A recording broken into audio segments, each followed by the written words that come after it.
विजयनगर साम्राज्य हिंदू शक्ति का एक प्रकाश स्तंभ 2 शताब्दियों से भी अधिक समय तक दक्षिण भारत को रोशन करता रहा। 1336 में स्थापित यह दिल्ली सल्तनत के आक्रमणों की राख से उठा था। 2 भाइयों हरिहर और बुक्का ने साम्राज्य की स्थापना की। यह तेजी से एक दुर्जेय शक्ति के रूप में विकसित हुआ। विजयनगर अपनी संपत्ति और सांस्कृतिक उपलब्धियों के लिए जाना जाने लगा। विरूपाक्ष और विट्ठल मंदिर आज भी स्थापत्य प्रतिभा के प्रमाण हैं। अपनी ताकत के बावजूद विजयनगर साम्राज्य अपनी कमजोरियों के बिना नहीं था।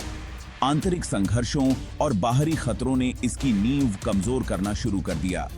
शासक वंश के बीच उत्तराधिकार विवादों ने अस्थिरता और विभाजन पैदा किया। साम्राज्य को उत्तर की दक्कन सल्तनतों से लगातार खतरों का सामना करना पड़ा। ये सल्तनतें अर्थात बीजापुर, अहमदनगर, गोलकुंडा, बरार और बिदर अक्सर विजयनगर के साथ अनबन में रहती थीं। धार्मिक मतभेदों ने भी तनाव में भूमिका निभाई। विजयनगर साम्राज्य हिंदू धर्म का कट्टर रक्षक था। दूसरी ओर दक्कन सल्तनतें इस्लामी थीं। इस धार्मिक विभाजन ने दोनों पक्षों के बीच दुश्मनी और संघर्ष को हवा दी।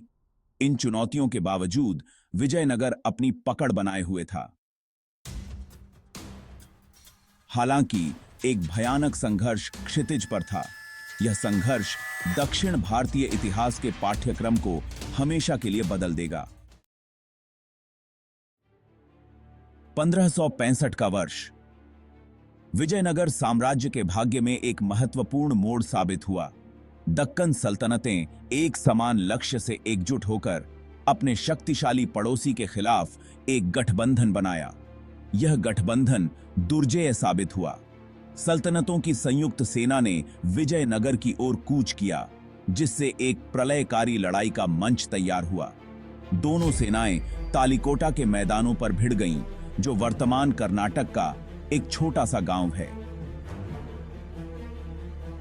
तालिकोटा का युद्ध, जिसे रक्कस तंगड़ी के युद्ध के रूप में भी जाना जाता है, एक भयंकर और खूनी मुठभेड़ थी। यह घंटों तक चलता रहा। दोनों पक्ष अटूट दृढ़ संकल्प के साथ लड़ रहे थे। हालांकि ज्वार दक्कन सल्तनतों के पक्ष में हो गया। उन्होंने बेहतर रणनीति का इस्तेमाल किया और विजयनगर सेना की कमजोरियों का फायदा उठाया। विजयनगर सेना अपनी प्रारंभिक वीरता के बावजूद करारी हार का सामना करना पड़ा। चौथा भाग, एक अभिशाप की फुसफुसाहट, किंवदंतियां और लोकगीत। तालिकोटा में हार ने पूरे भारत में सदमे की लहरें भेज दीं। विजयनगर साम्राज्य चरमरा गया। उसकी महिमा अब एक फीकी याद बन गई है। साम्राज्य के पतन ने कई किंवदंतियों को जन्म दिया। सबसे स्थायी में एक अभिशाप की कहानी है। स्थानीय लोक कथाओं के अनुसार विजयनगर पर एक वेश्या द्वारा शाप दिया गया था। उसने विजयनगर को शाप दिया।